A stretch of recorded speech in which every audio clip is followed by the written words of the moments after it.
Well, hello everybody and welcome. Today what I want to do is just go through a bit more in detail what we're going to do with the inverter.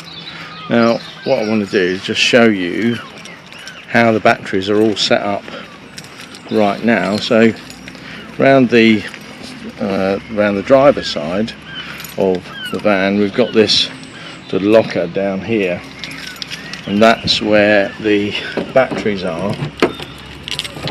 So when we undo that, just show you that that's sort of side skirt there, and that lifts up like so, and then we've got the batteries which are in this section here, and you'll see that on each of the batteries, so I've got two 110 amp hour batteries that are linked together. So these are the connections here. If I can just get that through there, that's it. Yeah, so you get that sort of red positive connection there, and we have one of those on both batteries, and right at the back there we have the same thing in the negative or ground, and they are all connected together through this sort of wiring loop here. Now these go off to just the other side of the battery compartment to these things here, but these are these two wires go back to each battery wiring loop, and they contain a 20 amp fuse in each one. So the batteries are 20 amp fused, but what I need to do is I need to get cable to go from this battery to this battery. So I need a large positive cable or red cable. It doesn't matter the coating, but it needs to be thicker than this little tiny thin wire that they've got. That might look thicker than it is, but it's actually quite thin wire on these connections, and that would never do for the 1500 watt or 3000 watt draw at an inverter startup. I think these wires would actually burn out very quickly. So what we're going to do is connect my wires, connect these two batteries together here and on the other side, on the negative or ground side, so that they're then paralleled at the battery level. And I'm absolutely confident that that is okay, because I've seen it done on exactly the same setup for another van at the rally. And once I've done that, once I've connected from this battery to this battery on both sides, positive and negative, I can then take my positive feed and my negative feed up through the floor here. So this is sort of the floor level, just about here. So they're gonna be, so those two wires are going to go up through the floor and then be connected to the inverter, which I'm then putting underneath the sofa in the lounge. So let's just show you exactly where that's going. Now I've got just to make you aware that the battery compartment is directly sort of underneath this bit. So driver's seat here, then we've got the sofa,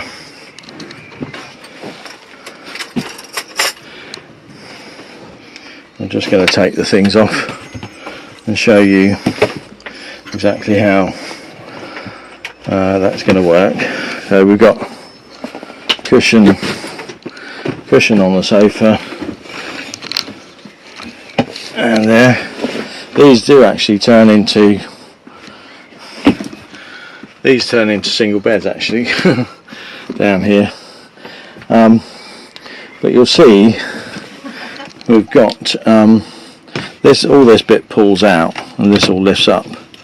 So, but you'll see we've got some sort of things stored under there at the moment, but right here is where the inverter is going to go, just into that section there. So let's just show you. I'm going to show you inside that cupboard. So it's got the standard sort of door on it. And there's the fold down door, and it's going to go at the back of that cupboard, sort of in there. But then let's just bring up the inverter to show you exactly what's going to happen with that. So I've got the inverter here, and I'm just popping it on top of that sofa there, so it will fit directly underneath, over towards the back there. So that's sort of where it's going to go, in terms of, you know, it's there at the moment, but it will be down at floor level underneath here. And the cables, yes, I've got two cables. Now remember, back at the battery end, this is the ground wire, the negative cable, and that's going to come off one of the batteries. So this bit is going to that's going to connect onto that battery terminal, and this other end is going to come up and connect onto that negative terminal in there. That's just going to pop in there, and that's how that's going to be. But these cables will go through the floor and then connect up to there. I've got a similar red cable, and that's got similar ends on it. So one on the battery and one onto the inverter.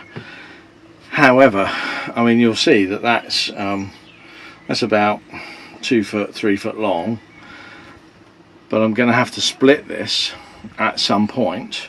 They're still going to connect onto there, but in line with this, I'm going to have to fit a 200 amp inline inverter fuse. And that, I mean, that might sound a lot, but the amp draw across this can be like 175 to 180 amps, and the recommendation is that we fit a 200 amp inverter fuse in line with this cable. And what that will do is that will then protect any feedback from the inverter. So if something's plugged into the inverter and it all goes wrong and it pushes a surge back through, it will blow the 200 amp fuse and protect the batteries, if not the inverter. The inverter's internally fused as well, so it's all good. Then once that's all fitted and connected up, I'll have a 200 amp fuse in line there. This will be connected back to the ground, and I've got another grounding section on here, so I'll need to connect that back off to the chassis somewhere. I'm not quite sure about that yet, but I'll need to read more of the instructions to know exactly what I need to do with that. And I think it just is an extra grounding protection for the casing more than anything. Once I've got that all in place, there's another little bit of kit which is quite good. It does have, the inverter has an on-off switch, which you'll see just here. It has 3 positions, and that's yeah, it's centrally off, and then switched it on for the 1 marker, and switch it on for remote control on the 2 marker. So it's got 3 positions: an off, an on, and an on for remote control. And this bit with the, so there's a sort of little sort of telephone-y cable that plugs in to the front of the inverter here. So that will go in there, and then that can remain switched on in the number 2 position all the time, and we will then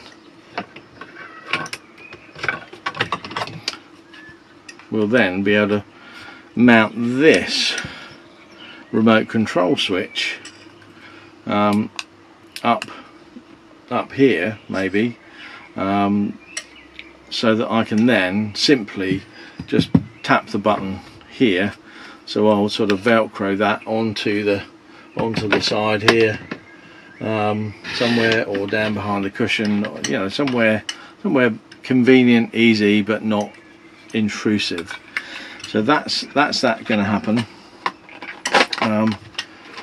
So that'll all be remote controlled, switched on or off, and you'll notice that it has also 2 3-pin 230 volt outlets.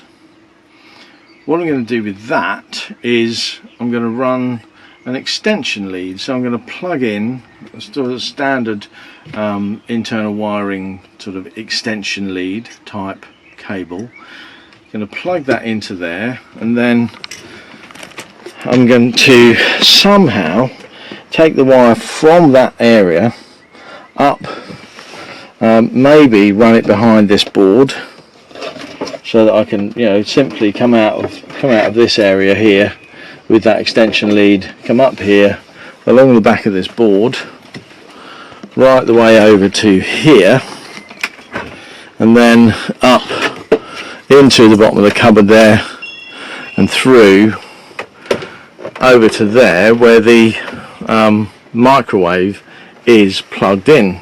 And I'm just going to have another socket up there to plug things into.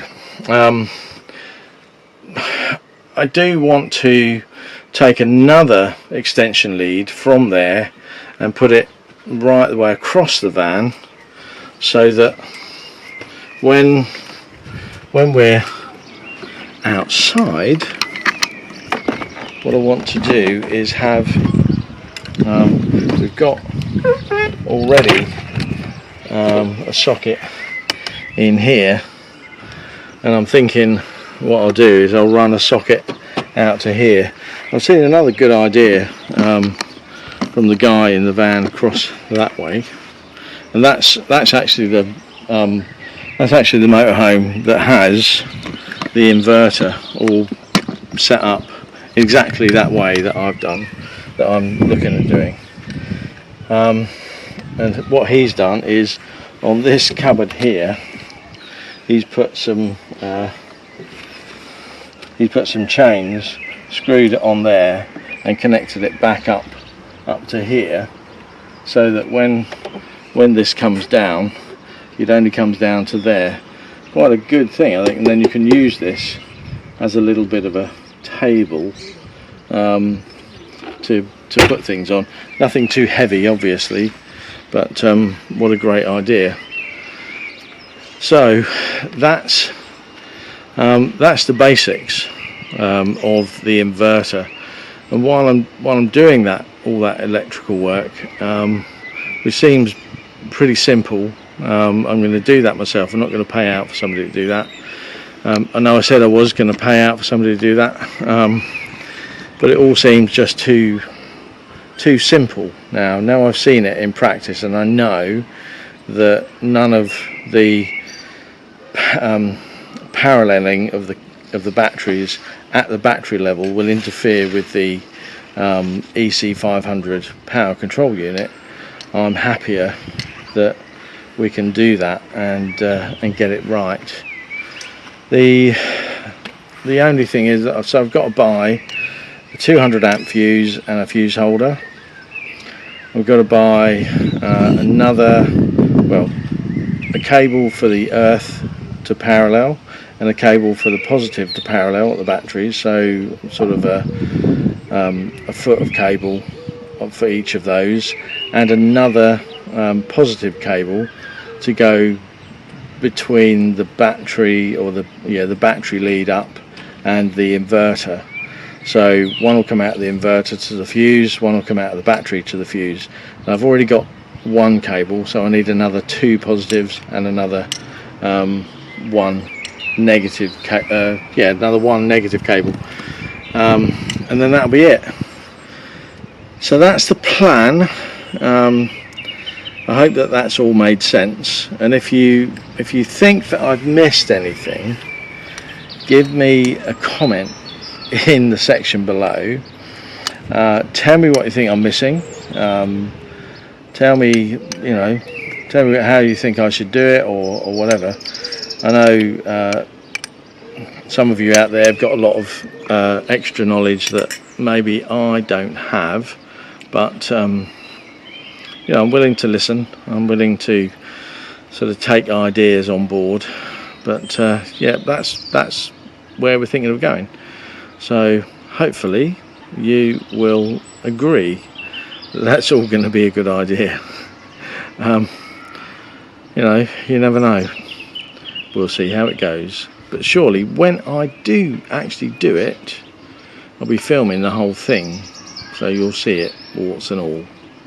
Anyway, that's it for this little vlog. Don't forget, if you've enjoyed this, please do subscribe, give me a thumbs up, and please share on Facebook and Twitter if you can. Thanks very much for watching, and I'll see you again tomorrow. Bye bye for now.